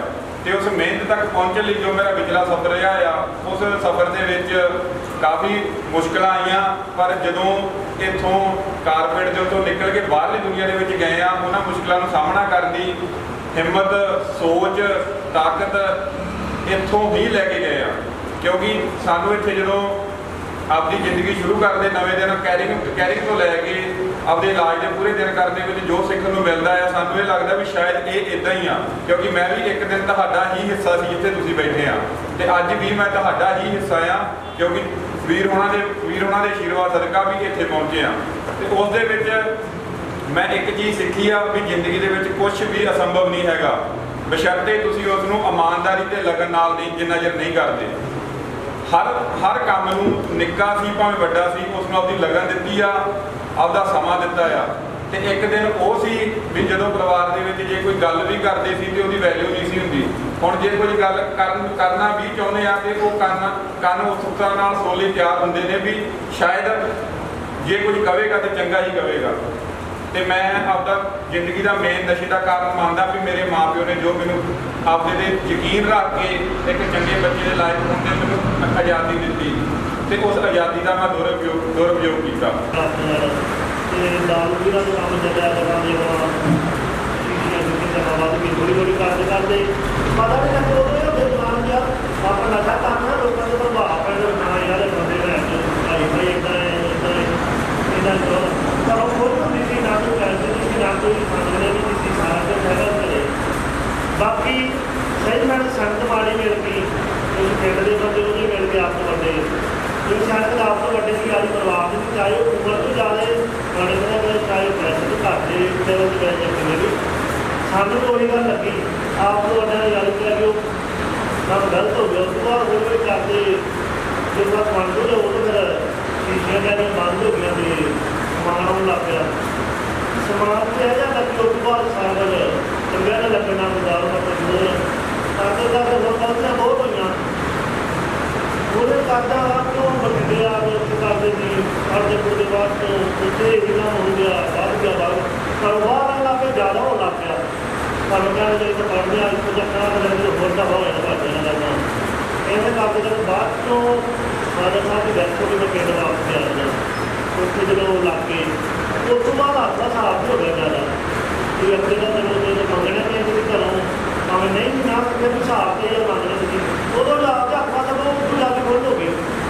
ਘਰੇ ਤੇ ਹੈ ਨਹੀਂ ਸੀ ਹੋਰ ਮੈਂ ਇਕੱਲਾ ਸੀ ਅਤੇ ਮਾਤਾ ਜੀ ਦਾ ਭੈਣ ਸੀ ਛੁੱਟੀ ਭੈਣ ਉਹਦਾ ਨੀਂਦ ਤਾਂ ਆਉਂਦੀ ਨਹੀਂ ਸੀ। ਬਾਥਰੂਮ ਵੜ ਜਾਣਾ ਉਹਨਾਂ ਨੂੰ ਪਤਾ ਸੀ ਬਲੈਡਰ ਚੱਲੀ ਜਾਂਦਾ ਲਾਈਟ ਸਮਾਨ ਜਾਂਦਾ। ਉਹਨਾਂ ਨੂੰ ਇੰਨਾ ਕੁ ਡਰ ਸੀ ਵੀ ਜੇ ਅਸੀਂ ਇਹਨੂੰ ਕੁਛ ਕਿਹਾ ਤਾਂ ਨਾਲ ਲੜਾਈ ਪਾ ਲੈਣੀ ਅਤੇ ਤੁਰ ਜੂਗਾ ਇਹਨੇ ਫਿਰ ਸਾਡੇ ਨਾਲ ਕਰਨਾ। ਉਹੀ ਗੱਲ ਹੁਣ ਇਹ ਟੈਨਸ਼ਨ ਨਹੀਂ ਗਈ ਪਛਾਵਾਂ ਨਾ ਮਾੜਾ ਪਿਆ ਜੇ। ਅਤੇ ਇਸ ਕਰਕੇ ਮੈਂ ਤਾਂ ਇਹ ਕਹਿਣਾ ਵੀ ਜੇ ਆਪਾਂ ਮੰਨ ਲਓ ਵੀ ਇੱਥੋਂ ਗਏ ਨਾ ਜਦੋਂ ਵੀ ਗਏ ਮੰਨ ਲਓ ਜਿੰਨਾ ਵੀ ਟਾਈਮ ਆਪਾਂ ਲਾਉਣਾ ਮਨ ਬਣਾ ਕੇ ਲਾਈਏ ਜਦੋਂ ਵੀ ਗਏ ਇਹੀ ਸੋਚ ਲੈ ਕੇ ਜਾਣੀ ਯਾਰ ਮਾੜੇ ਬੰਦੇ ਦੇ ਮੱਥੇ ਨਹੀਂ ਲੱਗਣਾ। ਜੇ ਕੋਈ ਖੜ੍ਹਦਾ ਵੇ ਨਾ ਉਹਨੂੰ ਕਹਿਣਾ ਚੰਗਾ ਵੀ ਮੈਨੂੰ ਕੰਮ ਆ ਤਾਂ ਮੈਂ ਚੱਲਿਆ। ਜੇ ਘਰੇ ਨਹੀਂ ਜੀ ਲੱਗਦਾ ਮੰਨ ਲਓ ਕਈ ਵਾਰ ਆ ਹੁੰਦਾ ਤਾਂ ਬਾਈ ਨੂੰ ਫੋਨ ਲਾ ਲਓ ਬਾਈ ਉਹਦਾ ਟੈਨਸ਼ਨ ਆ ਜਿਵੇਂ ਆ ਬਾਈ ਉਹਨੂੰ ਕਹਿਣਾ ਕੋਈ ਨਹੀਂ ਤੂੰ ਸੈਂਟਰ ਆ ਜਾ 2 ਦਿਨ ਲਾ ਜਾ ਕੁਛ ਨਹੀਂ ਨਾ ਸੈਂਟਰ ਆ ਕੇ ਤਾਂ ਸਾਰਿਆਂ ਨਾਲ ਤੁਹਾਡੇ ਨਾਲ ਮਾਹੌਲ ਹੀ ਹੋ ਜਾਂਦਾ ਅਤੇ ਬੰਦੇ ਨੂੰ ਘਰ ਦੀ ਟੈਨਸ਼ਨ ਨਹੀਂ ਮੁੱਕ ਜਾਂਦੀ। ਹੁਣ ਆਪਾਂ ਬੈਠਿਆ ਨੂੰ ਕੋਈ ਟੈਨਸ਼ਨ ਤਾਂ ਨਹੀਂ ਕੋਈ ਖਾਣ ਦੀ ਨਹੀਂ ਕੋਈ ਪੀਣ ਦੀ ਨਹੀਂ ਕੋਈ ਘਰੇ ਲਿਆਉਣ ਦੀ ਨਹੀਂ ਗੀ ਕੋਈ ਸਮਾਨ ਦੀ ਨਹੀਂ ਆਪਾਂ ਨੂੰ ਕੋਈ ਟੈਨਸ਼ਨ। ਬਾਈ ਨੂੰ ਟੈਨਸ਼ਨ ਆ ਬਾਈ ਨੂੰ ਪਤਾ ਵੀ ਯਾਰ ਫੈਮਲੀ ਰੋਟੀ ਪਾਣੀ ਖਵਾਉਣਾ ਜਾਂ ਉੱਪਰ ਦੇ ਟੈਨਸ਼ਨ ਆ ਯਾਰ ਉਹ ਰਾਸ਼ਨ ਦਾ ਜੇ ਘੱਟਦਾ ਜੇ ਵੱਧ ਜਾਂ ਘਰਦਿਆਂ ਨੂੰ ਟੈਨਸ਼ਨ ਆ ਘਰਦਿਆਂ ਨੂੰ ਟੈਨਸ਼ਨ ਹੁਣ ਘੱਟ ਗਈ। ਅੱਗੇ ਜੇ ਹੁੰਦਾ ਸੀ ਅੱਗੇ ਮਾਰ ਖਾ ਹੋ ਜਾਂਦਾ ਹੁਣ ਦੇ ਇਹ ਗੱਲ ਚੰਗੀ ਤਰ੍ਹਾਂ ਬੈਠ ਘੱਟੀ ਹੈ ਟੈਨਸ਼ਨ ਉਹਨੂੰ। ਬਾਕੀ ਫਿਰ ਵੀ ਮੈਂ ਕਹਿੰਦਾ ਵੀ ਆਪਦਾ ਸਮਾਂ ਜਿੰਨਾ ਵੀ ਲਾਉਣਾ ਘਰੇ ਜਾ ਕੇ ਚੰਗੇ ਬੰਦੇ ਦਾ ਨਾਲ ਬੈਠਣਾ। ਬਾਕੀ ਜੇ ਲੋੜ ਹੋਵੇ ਬਾਈ ਹਰੀ 24 ਘੰਟੇ ਕੋਲ ਹੁੰਦੇ ਆਪਣੇ ਫੋਨ ਕਰ ਜੋ ਮਰਜ਼ੀ ਕਰਵਾਓ ਕੋਈ ਉਹੋ ਜਿਹੀ ਗੱਲ ਨਹੀਂ ਨਾ ਆਉਣ ਵਾਲੀ। ਬਾਕੀ ਜੋ ਮੈਂ ਕਿਹਾ ਵੀ ਸੁਣੋ। ਸਿਲੰਡਰ ਵਾਲਿਆਂ ਨੇ ਸਮਝਾਇਆ ਉਹਨਾਂ ਨੂੰ ਪਿਆਰ ਪੈ ਗਿਆ। ਉਹਨੇ ਸਮਝਾਇਆ ਕਿ ਇੱਥੋਂ ਦਾ ਗਾਹਕ ਨਹੀਂ ਗਾ ਸਾਡਾ ਪੀਸੀ ਸੈਂਟਰ ਉੱਥੇ ਭੇਜੋ। ਫਿਰ ਉੱਥੇ 4 ਮਹੀਨੇ ਲਵਾਏ ਹੌਲੀ ਹੌਲੀ ਕਿਉਂਕਿ ਉਹ ਮਾਲਕ ਵੀ ਮੇਰਾ ਦੋਸਤ ਵੀ ਬਣ ਗਿਆ ਪਿਆਰ ਵੀ ਸੀ। ਅਤੇ ਉਹਨੇ ਦਿਲ ਹੀ ਸੋਚਿਆ ਕਿ ਤਰਸ ਖਾਈ ਆਵਾਂਗਾ ਤਰੱਕੀ ਦਾ ਕੰਮ ਸੁਧਾ ਦੇ ਅਤੇ ਇਹ ਨਹੀਂ ਸੁਧਰੇ। ਇਹ ਬੜੀ ਢੀਠ ਪਰਸਨੈਲਿਟੀ ਬੜੇ ਪਿਆਰ ਨਾਲ ਉਹਨੇ ਸਮਝਾਇਆ ਮੈਨੂੰ ਅਤੇ ਮੈਂ ਲੜ ਪੈਣਾ ਜਿਵੇਂ ਮੰਨ ਲਾ ਆਪਣਾ ਪ੍ਰੋਗਰਾਮ ਹੁੰਦਾ ਮੈਂ ਉਹਨੂੰ ਹੀ ਮੰਨਦਾ ਸੀ। ਇੱਕ ਹੈ ਵੀ ਆਈ ਕਿਸੇ 30,000 ਫੀਸ ਮੇਰੀ ਕੌਣ ਬਾਈ ਮਾਰਦਾ ਸੀ ਅਤੇ ਉਹਨੇ ਮੇਰੇ ਘਰੇ ਕਿਹਾ ਵੀ ਇਹਨੂੰ ਪ੍ਰੋਗਰਾਮ ਦੀ ਲੋੜ ਹੈ ਅਤੇ ਨਾਲੇ ਮੈਂ ਆਪ ਵੀ ਸੋਚਿਆ ਮੈਨੂੰ ਪ੍ਰੋਗਰਾਮ 'ਚ ਲਿਆ। ਉਹਨੇ ਮੈਨੂੰ TC ਭੇਜਤਾ ਉੱਥੇ ਮੈਂ 4 ਮਹੀਨੇ ਕੱਟੇ ਫਿਰ ਮੋਪਰ 4 ਮਹੀਨੇ ਕੱਟੇ ਸ਼ਬਾ ਕੱਟੇ ਮੈਂ 3 ਮਹੀਨੇ ਹੋਰ ਵੀ ਬੜੀਆਂ ਥਾਵਾਂ ਦੇ ਮੈਂ ਧੱਕੇ ਧੁੱਕੇ ਖਾਧੇ ਹੌਸਪੀਟਲਾਂ ਜਿਵੇਂ ਨੋਰਮਲ ਆਪਾਂ। ਅਤੇ ਜਦੋਂ ਮੈਂ ਘਰੇ ਆਦਾ ਸੀ ਨਾ ਚੰਡੀਗੜ੍ਹ ਉਹ ਮੈਂ ਲੁਧਿਆਣੇ ਪਹੁੰਚਣਾ ਅਤੇ ਲੁਧਿਆਣੇ ਇੱਕ ਹੈ ਕਿ ਥਾਂ ਜਾ ਕੇ ਬਸ ਰੁਕਦੀ ਸਾਹਮਣੇ ਫਿਰਦਾ ਪਹਿਲਾਂ ਮੈਂ ਲੈ ਕੇ ਜਾਣਾ ਭੱਜ ਕੇ ਵਧੀਆ ਫੜਨਾ ਅਤੇ ਰਿਲੈਕਸ ਤਾਂ ਉੱਥੇ ਹੀ ਹੋ ਜਾਣਾ। ਹੌਲੀ ਹੌਲੀ 2-4 ਦਿਨ ਘਰੇ ਸਹੀ ਰਹਿਣਾ। ਉਹਨਾਂ ਨੇ ਵੀ ਹੌਲੀ ਹੌਲੀ ਹੱਥ ਬਸ ਕਰ ਦੇਣਾ ਜਦੋਂ ਖੋਲ੍ਹ ਜਾਣੇ ਚਾਬੀ ਹੱਥ 'ਚ ਆ ਜਾਣੀਆਂ ਬਸ ਫਿਰ ਕੋਈ ਮਿਲ ਜਾਣਾ ਲੰਡਰ ਫਿਰ ਉਹੀ ਕੰਮ। ਅਤੇ ਥੋੜ੍ਹਾ ਥੋੜ੍ਹਾ ਸਲਿੱਪ ਹੀ ਹੋਇਆ ਜੀ। ਮੈਨੂੰ ਘਰ ਦੇ ਕਹਿੰਦੇ ਕਿ ਤੂੰ ਐਂ ਕਰ ਨੁਕੀਲੀ ਦੇ ਨਾਲ ਬੜਾ ਡਰਦਾ ਜਦੋਂ ਕੋਈ ਨੁਕੀਲੀ ਦਾ ਨਾਲ ਆ ਜਾਂਦਾ ਮੈਂ ਨਹੀਂ ਉਹ ਮੈਂ ਆਪੇ ਬੈਗ ਬੰਦ ਕੇ ਉੱਥੇ ਪਹੁੰਚ ਜਾਂਦਾ ਅਤੇ ਮੇਰੇ ਘਰ ਦੇ ਮੈਨੂੰ ਕਹਿੰਦੇ ਤੂੰ ਚਲੇ ਜਾ ਤੈਨੂੰ ਐਸ ਵਾਰੀ ਨੁਕੀਲੀ ਵੇਚ। ਉਸ ਤੋਂ ਬਾਅਦ ਦੇਖਿਆ ਕਿ ਇੱਕ ਲੋਨ ਹੈਗਾ ਜੀ। ਲੋਨ ਇੱਕ ਇਹੋ ਜਿਹਾ ਹੁੰਦਾ ਤੁਹਾਨੂੰ ਮੈਂ ਦੱਸ ਦਿੰਦਾ ਤੁਹਾਡੇ ਫਾਇਦੇ ਵਾਸਤੇ 5 ਲੱਖ ਤੋਂ 25 ਲੱਖ ਤੱਕ ਦਾ ਲੋਨ ਜਿਹੜਾ ਇਹਨੂੰ ਕਿਸੇ ਨੂੰ ਵੀ ਗਵਰਨਮੈਂਟ ਦੇ ਸਕਦੀ। ਸਿਵਲ ਸਹੀ ਹੋਣਾ ਚਾਹੀਦਾ ਤਾਂ ਬੰਦਾ ਸਹੀ ਹੈ। ਉਹਦਾ ਮੈਨੂੰ ਪਤਾ ਲੱਗ ਗਿਆ ਕਿ ਇੱਕ ਲੋਨ ਮਿਲ ਸਕਦਾ ਹੈ 25 ਲੱਖ ਦਾ ਬੜੀ ਆਸਾਨੀ ਨਾਲ ਪਰ ਇਹ ਬੈਂਕ ਵਾਲੇ ਦਿੰਦੇ ਨਹੀਂ ਜਿੰਨੇ ਦਮ ਲਗਾ ਉਹ ਲੈ ਜਾਂਦਾ। ਮੈਂ ਤੁਰਿਆ ਪਤਾ ਨਹੀਂ ਕਿੱਥੇ ਕਿੱਥੇ 20 ਸਾਲ ਹੋ ਗਏ। ਉਸ ਚੱਕਰ ਦੇ ਵਿੱਚ ਇੱਕ ਜ਼ਿਲ੍ਹੇ ਦਾ ਚੀਫ ਮੈਨੇਜਰ ਉਹ ਵੀ ਸਸਪੈਂਡ ਕਰਾ ਦਿੱਤਾ ਕੱਲ੍ਹ। ਦੋ ਬਦਲੀ ਹੋ ਗਿਆ ਸੁਣਿਆ ਬਾਈ ਜੀ ਉਹ ਕੰਮ ਮੇਰਾ ਹੋ ਗਿਆ। ਮੈਂ ਜੋ ਕੁਝ ਵਿਗਾੜਿਆ ਸੀ ਉਹ ਚੱਲ ਗਿਆ ਬਸ ਮੈਂ ਜੋ ਕਿਹਾ ਤੁਸੀਂ ਸੁਣਿਆ ਅਤੇ ਇਸ ਤਰ੍ਹਾਂ ਜ਼ਿੰਦਗੀ ਵੀਰ ਬੀਤੀ ਹੈ। ਦੋਸਤੋ ਮੇਰੀ ਨਸ਼ੇ ਦੀ ਸ਼ੁਰੂਆਤ ਆਪਦੀ ਵੱਡੇ ਉਮਰ ਦੇ ਲੋਕਾਂ ਨਾਲ ਰਹਿਣ ਕਰਕੇ ਹੋਈ। ਮੈਂ ਸਨੂਕਰ ਖੇਡਣ ਜਾਂਦਾ ਹੁੰਦਾ ਸੀ ਜੋ ਟੇਬਲ ਬੋਰਡ ਪਾਉਂਦੇ ਹੁੰਦੇ ਹੈਗੇ ਸਟਿੱਕ ਨਾਲ ਉੱਥੇ ਜਾਂਦਾ ਹੁੰਦਾ ਸੀਗਾ। ਉੱਥੇ ਇੱਥੋਂ ਵੱਡੇ ਉਮਰ ਦੇ ਹੁੰਦੇ ਸੀਗੇ ਉਹ ਸੁਲਫਾ ਪੀਂਦੇ ਹੁੰਦੇ ਸੀਗੇ ਕੋਈ ਗਾਂਜਾ ਪੀਂਦਾ ਹੁੰਦਾ ਸੀਗਾ। ਮੈਂ ਵਧੀਆ ਕੰਮ ਕਰਦਾ ਹੁੰਦਾ ਸੀਗਾ ਮੇਰਾ ਜੀਪਾਂ ਦਾ ਕੰਮ ਸੀਗਾ। ਮੈਂ ਸ਼ਾਮ ਨੂੰ ਫ੍ਰੀ ਹੋਣਾ ਉਹਨਾਂ ਕੋਲ ਚਲਾ ਜਾਣਾ ਤੇ ਸੁੱਤਾ ਲਾਉਣਾ ਵਧੀਆ ਆਪਦੇ ਨੂੰ ਲੱਗਣਾ ਵੀ ਹਾਂ ਰਿਲੈਕਸ ਜਿਹਾ ਫੀਲ ਹੋ ਜਾਂਦਾ ਹੈਗਾ। ਫਿਰ ਮੈਂ ਦਿਨੇ ਵੀ ਜਾਣ ਲੱਗ ਗਿਆ, ਕਦੇ ਕਦੇ ਫ੍ਰੀ ਹੋਣਾ ਉਹਨਾਂ ਕੋਲ ਚਲੇ ਜਾਣਾ। ਮੈਨੂੰ ਨਹੀਂ ਪਤਾ ਸੀ ਦਿਨੇ ਸ਼ੀਸ਼ੀਆਂ ਪੀਂਦੇ ਹੁੰਦੇ ਸੀ ਉਹ, ਕੰਨ ਨਾਲ ਉਹ ਵੀ ਪੀਣ ਲੱਗ ਗਿਆ। ਉਹਦੇ ਵਿੱਚ ਚੱਲਦਾ ਗਿਆ ਸਿਸਟਮ, ਲਿਮਟ 'ਚ ਚੱਲਦਾ ਰਿਹਾ ਕਿਉਂਕਿ ਨਵੇਂ ਨਵੇਂ ਲੱਗੇ ਸੀ, ਨਹੀਂ ਲਿਮਟ ਚੱਲੀ ਗਿਆ। ਫਿਰ ਕਦੇ ਕਦੇ ਉਹਨਾਂ ਨੇ ਮੈਗ ਲਿਆ ਲੈਂਦੀ, ਚਿੱਟਾ ਲਿਆ ਲੈਂਦਾ, ਐਂ ਕਰਦੇ ਕਰਦੇ ਮੇਰੀ ਸ਼ੁਰੂਆਤ 2016 ਚਿੱਟੇ ਤੇ ਹੋ ਗਈ। 6 ਮਹੀਨੇ ਮੈਂ ਆਇਲ ਤੇ ਪੀਤਾ, ਉਸ ਤੋਂ ਬਾਅਦ ਮੈਂ ਇੰਜੈਕਸ਼ਨ ਦਾ ਕੀਤਾ ਹੋਇਆ। ਇੱਕ ਬੰਦੇ ਨੇ ਮੇਰੇ ਸਾਹਮਣੇ ਇੰਜੈਕਸ਼ਨ ਲਾਇਆ, ਕਹਿੰਦਾ ਵੀ ਚਿੱਟੇ ਦਾ ਹੀ ਹੈ। ਮੈਂ ਕਿਹਾ ਮੈਨੂੰ ਲਾ ਕੇ ਦਿਖਾ। ਉਹਨੇ ਮੇਰੇ ਲਾਇਆ, 2-3 ਵਾਰੀ ਲਾਇਆ, ਉਸ ਤੋਂ ਬਾਅਦ ਮੈਂ ਸਿੱਖ ਗਿਆ ਲਾਉਣਾ। ਹੌਲੀ ਕਰਦਾ ਕਰਦਾ ਕਰਦਾ ਮੈਂ ਦਰਦ 'ਚ ਫਸ ਗਿਆ ਪੂਰੀ ਤਰ੍ਹਾਂ। ਦਰਦ 'ਚ ਫਸ ਗਿਆ ਤਾਂ ਮੇਰੇ ਘਰਦਿਆਂ ਨੂੰ ਪਤਾ ਲੱਗ ਗਿਆ ਵੀ ਇੰਜੈਕਸ਼ਨ ਲਾਉਣ ਲੱਗ ਗਿਆ। ਉਹਨਾਂ ਨੇ ਮੇਰਾ ਮੈਡੀਕਲ ਟ੍ਰੀਟਮੈਂਟ ਕਰਾਇਆ ਹਸਪੀਟਲ 'ਚ। ਮੈਡੀਕਲ ਟ੍ਰੀਟਮੈਂਟ ਕਰਾਇਆ, ਮੈਂ 7-8 ਦਿਨ ਹਸਪੀਟਲ 'ਚ ਰਿਹਾ ਔਰ ਘਰੇ ਆਇਆ। ਅਗਲੇ ਦਿਨ ਹੀ ਮੈਂ ਜਾ ਕੇ ਫਿਰ ਨਸ਼ਾ ਕਰ ਲਿਆ, ਟੀਕਾ ਲਾ ਲਿਆ। ਫਿਰ ਮੇਰੀ ਪਤਾ ਲੱਗ ਗਿਆ ਘਰੇ, ਕਿਉਂਕਿ ਦਵਾਈ ਵੀ ਨਾਲ ਚੱਲਦੀ ਸੀ। ਉਦੋਂ ਬਾਅਦ ਮੈਂ ਨਸ਼ਾ ਕਰ ਲਿਆ ਤਾਂ ਮੇਰੇ ਘਰੇ ਪਤਾ ਲੱਗ ਗਿਆ। ਘਰ ਦੇ ਬੜੇ ਤੰਗ ਹੋਏ, ਮੈਂ ਬਲੈਕ ਆਊਟ ਦੀ ਤਰ੍ਹਾਂ ਹੋ ਗਿਆ ਕਿਉਂਕਿ ਬੋਤਲਾਂ ਚੱਲਦੀਆਂ ਬਹੁਤ ਤੇਜ਼ ਗੋਲੀਆਂ ਸੀਗੀਆਂ। ਘਰਦਿਆਂ ਨੂੰ ਪਤਾ ਲੱਗ ਗਿਆ, ਘਰਦਿਆਂ ਨੂੰ ਕੋਈ ਦੱਸਤਾ ਕਿਸੇ ਨੇ ਵੀ ਉੱਥੇ ਭੇਜ ਦਿਓ, ਉਹਦਾ ਕੋਈ ਹੱਲ ਨਹੀਂ ਗਾ ਹੁੰਦਾ। ਇਹ ਖਰਾਬ ਕਰਨ ਲੱਗ ਗਿਆ। ਮਹੀਨਾ 2 ਮਹੀਨੇ ਦੇਖਿਆ ਘਰਦਿਆਂ ਨੇ। ਉਦੋਂ ਬਾਅਦ ਮੈਨੂੰ ਸੈਂਟਰ ਭੇਜਤਾ ਗੰਗਾਨਗਰ। ਸੈਂਟਰ ਭੇਜਤਾ, ਉੱਥੇ ਜਿੰਨਾ ਕੁ ਟਾਈਮ ਰਿਹਾ ਬਾਈ ਜਿਵੇਂ ਜਿਵੇਂ ਕਹੀ ਗਿਆ ਉਵੇਂ ਮੈਂ ਚੱਲੀ ਗਿਆ। ਜਿੰਨੀ ਕੁ ਗੱਲ ਸਮਝ ਆਉਂਦੀ ਸੀ ਉਨੀ ਕੁ ਸਮਝ ਲਈ ਸੀ, ਜਿਹੜੀ ਨਹੀਂ ਸਮਝ ਆਉਂਦੀ ਸੀਗੀ ਉਹ ਬਾਈ ਤੋਂ ਪੁੱਛ ਲਈ ਸੀ। ਐਂ ਕਰਦੇ ਕਰਦੇ ਤੋਂ ਚਲਾ ਗਿਆ। ਘਰੇ ਜਾ ਕੇ ਵੀ ਉਹੀ ਸ਼ਡਿਊਲ ਰੱਖਿਆ ਜਿਹੜਾ ਸੈਂਟਰ ਦਾ ਸੀਗਾ। ਮੈਂ 1.5 ਮਹੀਨਾ ਚੀਫ ਰਿਹਾ ਸੀਗਾ। ਜਿਹੜਾ ਕੰਮ ਇੱਥੇ ਕਰਨ ਵਾਲਾ ਹੁੰਦਾ ਸੀਗਾ ਉਹ ਕਰਦਾ ਸੀਗਾ, ਉਵੇਂ ਸ਼ਡਿਊਲ ਬਾਹਰ ਰੱਖਿਆ। ਇਸੇ ਕਰਦੇ ਕਰਦੇ ਬਾਈ ਦੇ ਆਸ਼ੀਰਵਾਦ ਨਾਲ, ਪਰਮਾਤਮਾ ਦੀ ਕਿਰਪਾ ਨਾਲ ਅੱਜ ਮੈਨੂੰ ਨਸ਼ੇ ਤੋਂ ਦੂਰ ਇੱਕ ਦਿਨ ਕਰਕੇ 1 ਸਾਲ ਤੇ 11 ਦਿਨ ਹੋ ਗਏ। ਦੋਸਤੋ, ਜਿਵੇਂ ਕਿ ਕ੍ਰਿਸ਼ਨ ਨੇ ਸੁਣਾਈ ਆ ਤੇ ਹਰ ਇੱਕ ਨਸ਼ੇੜੀ ਦੀ ਕਹਾਣੀ ਤਕਰੀਬਨ ਇੱਕੋ ਜਿਹੀ ਹੁੰਦੀ ਆ। ਕੋਈ ਕੁਛ ਟਾਈਮ ਜ਼ਿਆਦਾ ਨਸ਼ਾ ਕਰ ਲੈਂਦਾ, ਕੋਈ ਕੁਛ ਟਾਈਮ ਘੱਟ, ਤੇ ਕਿਸੇ ਦਾ ਅੰਤ ਮੌਤ ਹੋ ਜਾਂਦਾ। ਤੇ ਜੇ ਕਿਸੇ ਨੂੰ ਵੀਰਾਂ ਦਾ ਵੀ ਰੱਬ ਕਿਰਪਾ ਕਰੇ ਤੇ ਜੇ ਵੀਰ ਵਰਗਾ ਕੋਈ ਸੱਜਣ ਮਿਲਾ ਦੇ ਬਾਂਹ ਫੜਨ ਲਈ, ਇਸ ਦਲਦਲ 'ਚੋਂ ਕੱਢਣ ਲਈ, ਤੇ ਵੀਰੇ ਮੈਂ ਵੀ ਕੋਈ ਨਸ਼ਾ ਨਹੀਂ ਛੱਡਿਆ, ਸਾਰਾ ਹੀ ਕੀਤਾ। ਹੋ ਸਕਦਾ ਉਹੋ ਜਿਹੇ ਕੰਮ ਗੰਦੇ ਤੁਸੀਂ ਨਾ ਹੀ ਕੀਤੇ ਹੋਣ ਜਿੰਨੇ ਮੈਂ ਕੀਤੇ ਆ। ਜੇ ਮੈਂ ਆਪਣੇ ਆਪ ਨੂੰ ਸਮਝਦਾ, ਲੜਨ ਵਾਲਾ, ਘੁਲਣ ਵਾਲਾ, ਘਰਦਿਆਂ ਨੂੰ ਵੀ ਮਾੜਾ ਚੰਗਾ, ਜੋ ਵੀ ਇੱਕ ਨਸ਼ੇੜੀ ਦੀ ਕਹਾਣੀ ਨਾ ਸਾਰੀ ਬੀਤੀ ਹੋਈ ਆ, ਠੀਕ ਆ। ਤੇ ਕੁਛ ਜਦੋਂ ਅੱਧੋਂ ਵੱਧ ਕੰਮ ਟੱਪ ਗਿਆ। ਸਾਡੇ ਪਰਿਵਾਰ 'ਚ ਕਦੀ ਸੁਣਿਆ ਵੀ ਨਹੀਂ ਸੀਗਾ ਕਿ ਨਸ਼ਾ ਛਡਾਊ ਕੇਂਦਰ ਵੀ ਕੀ ਹੁੰਦਾ, ਠੀਕ ਆ। ਉਹ ਇਸ ਜਿਹੜਾ ਇਹ ਘਰ ਆ ਉਹਦਾ ਮੈਂ ਵਿਖਾਇਆ ਘਰਦਿਆਂ ਨੂੰ। ਤੇ ਚਲੋ ਮਾੜਾ ਟਾਈਮ ਲੰਘ ਜਾਵੇ ਨਾ ਤੇ ਉਸ ਤੋਂ ਬਾਅਦ ਚੰਗਾ ਆ ਜਾਏ ਤੇ ਮਾੜਾ ਸਮਾਂ ਭੁੱਲ ਜਾਂਦਾ। ਤੇ ਵੈਸੇ ਯਾਦ ਰੱਖਣਾ ਚਾਹੀਦਾ ਬੰਦੇ ਨੂੰ ਵੀ ਆਇਆ ਸੀਗਾ ਤੇ ਫਿਰ ਦੁਬਾਰਾ ਨਾ ਆਵੇ। ਜੇ ਮਾੜਾ ਵੀ ਭੁਲਾਤਾ ਫਿਰ ਤਾਂ ਆਪਣੇ ਪੈਰ ਛੱਡ ਜਾਂਦਾ ਬੰਦਾ। ਤੇ ਇੱਕ ਦਿਨ ਇਹੋ ਜਿਹਾ ਆਇਆ ਕਿ ਘਰਦਿਆਂ ਨੂੰ ਐਂ ਲੱਗੇ ਵੀ ਇਹ ਔਲਾਦ ਮਰ ਜਾਵੇ। ਇਹ ਨਾ ਹੋਵੇ ਕਿ ਜਾਂ ਕਿਸੇ ਨੂੰ ਲੈ ਕੇ ਮਰੇ ਤੇ ਜਾਂ ਸਾਨੂੰ ਕਿਸੇ ਨਾ ਕਿਸੇ ਚੀਜ਼ ਨੂੰ ਜੇਲ੍ਹ ਵਿਖਾਊਗਾ। ਇੰਨੀ ਅੱਖ ਚੁੱਕ ਲਈ ਤੇ ਘਰਦਿਆਂ ਨੂੰ ਮਾਰੀ ਦਿਆਂ ਅੱਖ ਚੱਬਣਾ ਪਿਆ ਵੀ ਇਹਨੂੰ ਸੈਂਟਰ ਸਟਾ ਦਿਓ। ਮਾਂ ਪਿਓ ਲਈ ਆਸਾਨ ਨਹੀਂ ਹੁੰਦਾ ਬੱਚੇ ਨੂੰ ਸੈਂਟਰ ਸਟਾਉਣਾ, ਨਾ ਹੀ ਜਿਵੇਂ ਤੁਸੀਂ ਬੈਠੇ ਜੇ ਕਿਸੇ ਮਾਂ ਪਿਓ ਨੂੰ ਠੰਡ ਨਹੀਂ ਕੱਢਦੀ। ਪਰ ਆਪਾਂ ਦੁੱਖ ਹੀ ਇੰਨਾ ਦਿੱਤਾ ਕਿ ਮਾਂ ਪਿਓ ਨੂੰ ਕਹਿਣਾ ਮਜਬੂਰ ਹੋ ਗਏ ਵੀ ਇਹੋ ਜਿਹੀ ਔਲਾਦ ਰੱਬਾ ਕਿਸੇ ਦੁਸ਼ਮਣ ਨੂੰ ਵੀ ਨਾ ਦੇਈ। ਇੰਨਾ ਦੁੱਖ ਦਿੱਤਾ ਕਿ ਉਹੋ ਜਿਹਾ ਦਿਨ ਮਾਂ ਪਿਓ ਤੇ ਕਿਵੇਂ ਦਾ ਹੋਊਗਾ। ਮੈਂ ਇੱਕ ਬੱਚੇ ਦਾ ਪਿਤਾ ਹਾਂ ਤੇ ਜਦੋਂ ਹੁਣ ਮੈਂ ਸੋਚਦਾ ਨਾ ਕੱਲ੍ਹ ਨੂੰ ਮੈਂ ਆਪਦੇ ਬੱਚੇ ਬਾਰੇ ਜਦੋਂ ਮੈਨੂੰ ਇਹ ਬੋਲਣਾ ਪਵੇਗਾ ਉਹ ਕਿਵੇਂ ਦੀ ਕੰਡੀਸ਼ਨ ਹੋਵੇਗੀ। ਤੇ ਧਰਤੀ ਦੇ ਪੈਰ ਨਹੀਂ ਲੱਗਦੇ ਦੋਸਤੋ ਹੁੰਦਾ। ਅਗਲਾ ਕਹਿੰਦਾ ਘਰ ਦੇ ਸਹੀ ਆ, ਤੂੰ ਗਲਤ ਆ। ਤੇ ਇਹੋ ਜਿਹਾ ਯਾਰ ਮਿਲਿਆ ਹੀ ਕੋਈ ਨਹੀਂ ਸੀ। ਜਦੋਂ ਬਾਈ ਨਾਲ ਇੱਥੇ ਇਲਾਜ ਲੈ ਕੇ ਨਾ ਉਸ ਤੋਂ ਬਾਅਦ ਯਾਰ ਹੀ ਉਹ ਲੱਭੇ ਨੇ ਜਿਨ੍ਹਾਂ ਜ਼ਿੰਦਗੀ 'ਚ ਕਿਹਾ ਸੀ ਤੂੰ ਗਲਤ ਆ ਵੀਰ। ਤੇ ਉਸ ਗਲਤੀ ਨੂੰ ਸੁਧਾਰ ਲਿਆ ਤੇ ਘਰਦਿਆਂ ਦੀ ਮਿਹਰਬਾਨੀ ਹੋਈ, ਪਰਮਾਤਮਾ ਦੀ ਤੇ ਰੱਬ ਵਰਗੇ ਮੇਰੇ ਭਰਾ ਦੀ ਮਿਹਰਬਾਨੀ ਹੋਈ। ਅੱਜ ਮੈਨੂੰ ਨਸ਼ੇ ਤੋਂ ਦੂਰ ਇੱਕ ਦਿਨ ਕਰਕੇ ਪੂਰੇ 3 ਸਾਲ ਹੋ ਗਏ ਨੇ।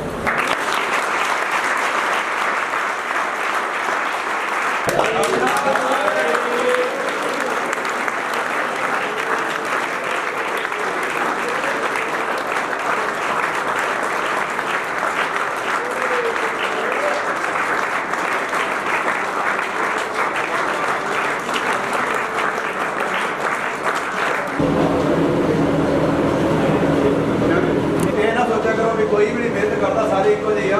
ਕੁਝ ਲੋਕ ਐਸੇ ਵੀ ਹੈਗੇ ਦੁਨੀਆ ਤੇ ਵੀ ਮਿਹਨਤ ਕਰਦੇ ਆ, ਦਿਲੋਂ ਕਰਦੇ ਆ, ਠੀਕ ਆ। ਇਸ ਕਰਕੇ ਨੈਗੇਟਿਵਿਟੀ ਨਾ ਫੈਲਾਇਆ ਕਰੋ, ਭਾਵੇਂ ਕੁਝ ਵੀ ਹੋ ਜੇ, ਠੀਕ ਆ। ਖਾਰ ਕਰਕੇ ਬੇਨਤੀ ਹੈ ਰਿਸ਼ਤੇਦਾਰਾਂ ਨੂੰ, ਤੁਸੀਂ ਤੇ ਬਿਲਕੁਲ ਨਾ ਬਣਾਇਆ ਕਰੋ, ਠੀਕ ਆ। ਜੇ ਸਾਥ ਨਹੀਂ ਦੇ ਸਕਦੇ ਨਾ ਤੇ ਵਿੱਚ ਅੜਚਨ ਵੀ ਨਾ ਬਣਿਆ ਕਰੋ, ਕਿਉਂਕਿ ਕਿਸੇ ਦੇ ਧੀ ਪੁੱਤ ਦੀ ਜਾਨ ਜਾਣੀ ਆ, ਠੀਕ ਆ। ਜ਼ਿੰਦਗੀ ਦਾ ਮਸਲਾ, ਕੋਸ਼ਿਸ਼ ਕਰੋ, ਕੋਸ਼ਿਸ਼ ਕਰੋ, ਬਚਾਉਣ ਦੀ ਕੋਸ਼ਿਸ਼ ਤੇ ਕਰੋ। ਘਰੇ ਬੈਠੇ ਨਾ ਕਹਿ ਤੇ ਲੋਕ ਤੇ ਬਚਣਾ ਹੀ ਨਹੀਂ, ਠੀਕ ਆ।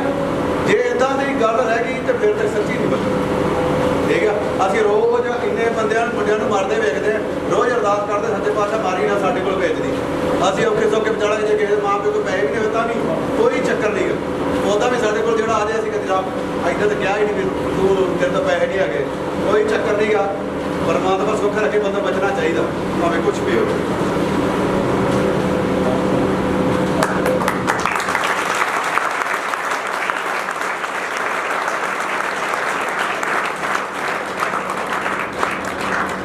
ਹੁਣ ਜਾ ਕੇ ਕਿਤੇ ਕੋਈ ਕਰ ਵੀ ਨਾ ਲਿਓ, ਠੀਕ ਆ। ਦੂਜੀ ਵਾਰੀ ਬਾਈ ਉਹ ਸੋਚਦਾ ਨਾ ਸੈਂਟਰ ਦਾ ਇੱਕ ਹੋਰ ਰੋਲ ਹੁੰਦਾ, ਨਸ਼ੇੜੀ ਬਾਅਦ ਸਿਆਣਾ ਹੁੰਦਾ, ਸੈਂਟਰ ਵਾਲੇ ਨਾਲ ਜਾਰੀ ਲਾ ਲੈਂਦਾ ਤੇ ਬਾਈ ਜੀ ਫਿਰ ਮੈਂ ਆ ਜਾ 10 ਦਿਨ, ਬਾਈ ਜੀ ਫਿਰ ਮੈਂ ਆ ਜਾ ਮਹੀਨਾ, ਠੀਕ ਆ। ਆਪਾਂ ਇਹੋ ਜਿਹੀ ਯਾਰੀ ਕੋਈ ਨਹੀਂ ਲਾਉਣੀ, ਜੇ ਇਹ ਜ਼ਿੰਦਗੀ ਦੀ ਗਲਤੀ ਹੋਈ ਤੇ ਫਿਰ ਸਾਰਿਆਂ ਦੇ ਵਿੱਚੋਂ ਆਉਣਾ ਪਊਗਾ, ਠੀਕ ਆ। ਬੜਾ ਇਹਦਾ ਦਾ ਹਿਸਾਬ ਕਿਤਾਬ ਨਾ ਰੱਖਿਓ, ਕਿਉਂਕਿ ਇਹ ਕੋਈ ਖੇਡ ਨਹੀਂ, ਠੀਕ ਆ। ਖੇਡ ਬਿਲਕੁਲ ਨਹੀਂ ਹੈਗੀ। ਉਹ ਜਿਹੜੀ ਉਹ ਵਾਰਾ ਕਰਦੀ ਨਾ, ਸੋਚਦੇ ਹੁੰਦੇ ਕਹਿੰਦੇ ਨੇ ਉਹ ਨਸ਼ੇ ਤੋਂ ਬਗੈਰ, ਪੈਕ ਤੋਂ ਬਗੈਰ ਕਾਹਦੀ ਜ਼ਿੰਦਗੀ, ਨਸ਼ੇ ਤੋਂ ਬਗੈਰ ਕਾਹਦੀ ਜ਼ਿੰਦਗੀ। ਉਹ ਜ਼ਿੰਦਗੀ ਥੋੜਾ ਗੁਜ਼ਰੀਆ ਤੋਂ ਦੂਰ ਹੋ ਜਾਓ, ਠੀਕ ਆ। ਬੜੀ ਲੋੜ ਆ ਤੁਹਾਡੀ ਮਾਂ ਪਿਓ ਨੂੰ, ਠੀਕ ਆ।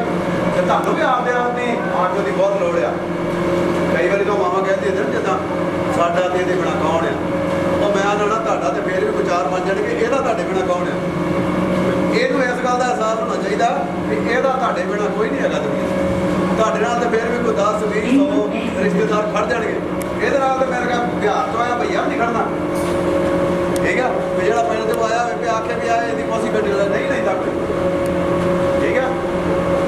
ਤੇ ਚਲੋ ਪਰਮਾਤਮਾ ਕਰੇ। ਇੱਕ ਹੋਰ ਗੱਲ ਸੱਚ ਗੱਲ ਹੋ ਗਈ, ਆ ਬੰਦੇ ਨੂੰ ਕਿਹੜੀ ਗਗਨ ਹੋਰ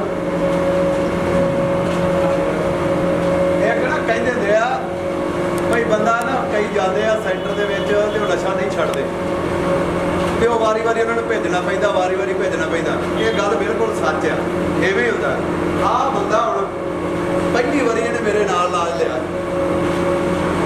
ਇਕੱਠੇ ਦਾ ਨਹੀਂ, ਠੀਕ ਆ। ਇਹਨੂੰ ਇਹ 13 ਸਾਲ ਇਹਨੂੰ ਹੋ ਗਏ ਤੇ 13 ਸਾਲ ਹੋ ਗਏ ਮੈਨੂੰ, ਠੀਕ ਆ। ਪਰ ਇਹਨੇ ਛੱਡਿਆ ਨਹੀਂ। ਸੈਂਟਰ ਕੱਟਣ ਤੋਂ ਬਾਅਦ ਇਹਨੇ ਘੱਟੋ ਘੱਟ ਮੇਰੇ ਹਿਸਾਬ ਨਾਲ ਹੁਣ ਤੱਕ 20 ਵਾਰੀ ਸੈਂਟਰ ਕੱਟ ਲਿਆ। ਪਰ ਸੈਂਟਰ ਕੱਟਣ ਦਾ ਫਾਇਦਾ ਕੀ ਹੋਇਆ? ਜੇ ਅੱਜ ਤੋਂ 13 ਸਾਲ ਪਹਿਲਾਂ ਇਹ ਸੈਂਟਰ ਨਹੀਂ ਆਉਂਦਾ, ਸੈਂਟਰ ਨਹੀਂ ਭੇਜਦੇ, ਅੱਜ ਨੂੰ ਇਹ ਹੁੰਦਾ ਨਹੀਂ ਹੁੰਦਾ।